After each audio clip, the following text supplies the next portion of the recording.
50년째 신문약국을 운영 중인 김병택 약사입니다.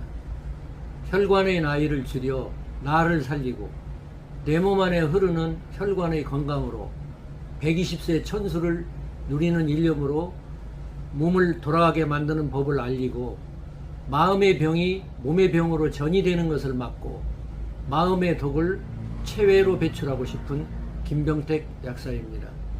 2000년 전 눈 내리는 겨울 아침에 숲을 거닐고 있던 노자는 주위에서 요라는 소리를 듣게 됐습니다. 화들짝 놀래가지고 어떤 이유인가 하고 올려다보니까 굵고 튼튼한 나무 가지에 눈이 수북이 쌓여 있었습니다. 이 가지들은 눈이 쌓인 무게를 지탱하면서 구부러짐이 없이 지탱하고 있었는데 마침내는 그 무게를 감당하지 못하고 요란한 소리를 내며 부러져 버렸습니다.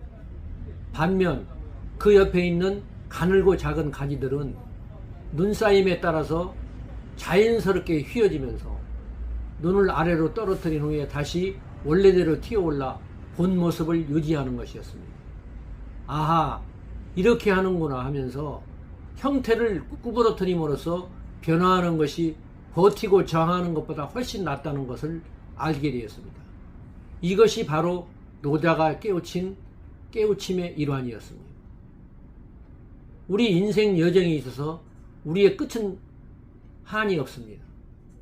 늘 배워야 할 것이 있을 뿐만 아니라 살아 숨쉬는 한 끊임없이 성장할 수 있으며 우리 몸 안에 숨겨진 비범한 재능과 힘 그리고 마법을 발견할 수 있는 것입니다. 성장의 종착점은 여정입니다. 무수한 연잎꽃들이 저절로 펼쳐지듯이 우리의 정신도 저절로 열리게 되는 것입니다. 예기치 못한 사고로 목숨을 잃은 이태원 참사 희생자 156명의 넋을 기리는 추모 물결이 전국으로 확산되고 있습니다. 시민들은 세대와 성별을 막론하고 분향소를 직접 찾아 슬픔을 함께 나누고 있습니다.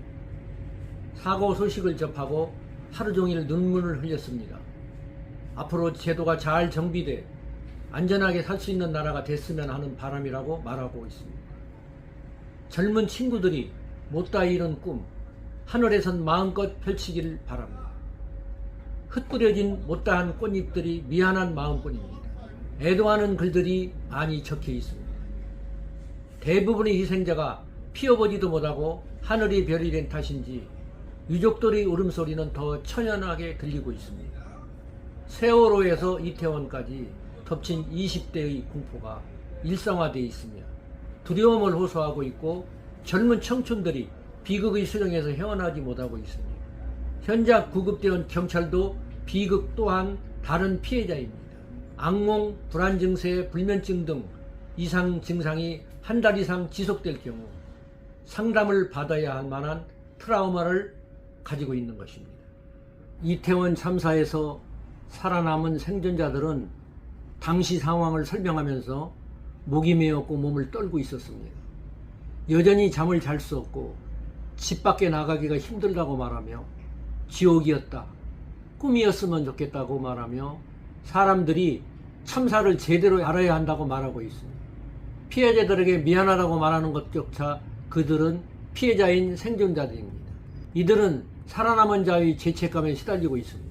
참사의 수습까지 스스로 해야 하는 생존자들의 말에 귀 기울여 주어야 할 때입니다. 이번 참사는 누구한테나 일어날 수 있는 일이었습니다. 그 자리에 만약에 내가 있었다면 생각해 봐야 합니다. 죄책감에 생존자라는 호칭도 사치라고 말하고 있습니다. 예방, 구조, 죄책감 수습까지 대하는 생존자들, 그들은 우리의 이웃입니다. 300명 이상의 사상자를 낸 이태원 참사의 트라우마가 유족과 생존자는 물론 그날 그곳에 있지 않은 많은 이의 마음과 일상을 잠식했습니다. 2014년 세월호 참사 때 이상의 트라우마로 자리잡은 가능성을 우려합니다. 이번 참사는 세월호 때보다 사건에 노출된 강도가 더 셉니다. 전 국민이 그때보다 더 심각한 수준의 트라우마를 겪을 수도 있는 것입니다. 세월호 참사는 고립된 바다 한가운데서 일어나 정보 접근이 쉽지 않았습니다만 이와 달리 이태원 참사는 일상적으로 드나드는 익숙한 서울 시내 한복판에서 일반 시민이 대규모로 숨짓하라 대중이 받아들이는 불안과 공포의 정도가 더 크다는 것입니다. 참사 뒤 시간이 얼마 지나지 않은 만큼 현재 느끼는 불안과 공포를 자연스럽게 받아들이고 평소 생활을 유지하면서 주위의 감정을 털어놓는 게 좋습니다. 재난으로부터 마음 건강을 지키기 위해서는 그 사건이 발생했음을 그대로 받아들이고 평범한 일상생활을 조금씩 다시 시작해보는 것이 좋은 것입니다. 자신의 감정을 억누르려 하지 말고 주변의 친한 사람들과 함께 시간을 보내는 것이 필요한 것입니다. 끔찍한 장면, 머리서 안 떠나는 트라우마 호소를 속출하는 분들이 많습니다. 스스로 마음을 안정시키는 솔루션을 말씀드리겠습니다. 첫째, 심호흡을 해야 합니다. 코로 들이마시고 입으로 후소리를 내면서. 두 번째, 복식 호흡을 해야 됩니다. 아랫배가 풍선처럼 부풀어 오르게 하면서 코로 숨을 들이쉬는 것입니다. 세 번째, 착지법을 시행해야 되는 것입니다. 발 뒤꿈치를 들었다가 내려놓으며 바닥을 느끼는 방법입니다.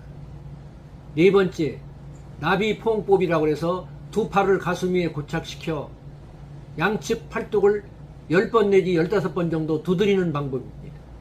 그리고 산화질소 대사체의 도움을 받아 충분한 섭취와 항산화제 복용으로 산소 공급을 원활하게 해주는 것이 도움이 됩니다. 네 번째, 따뜻한 물을 마셔서 몸의 노폐물을 해독시키는 것이 필요한 것입니다. 일곱 번째, 절제의 미덕을 기려서 술, 담배나 커피 등의 기호식품을 자제해주고 약물 과다 복용을 금하는 것이 좋습니다. 숨쉬기와 정서의 관계는 매우 긴밀합니다. 인간은 불안을 느낄 때 호흡 방식이 변합니다. 긴장이나 분노가 생기면 숨은 빠르고 거칠며 불규칙이 되고 정서적으로 초조와 불안감을 느끼게 됩니다. 요즘 현대인들이 스트레스를 많이 받기 때문에 구내염 환자가 바짝 늘어나고 있습니다. 그리고 또한 환절기가 돼가지고 이 기후의 변화가 여러분들의 마음을 움직여가지고 그것으로 인해가지고 구내염 환자가 많이 생기는 철이 되었습니다. 다음 시간에는 구내염에 대해서 여러분들에게 많은 정보를 제공하고자 하니 기대해 주시기 바랍니다. 여기까지 들려서 감사합니다.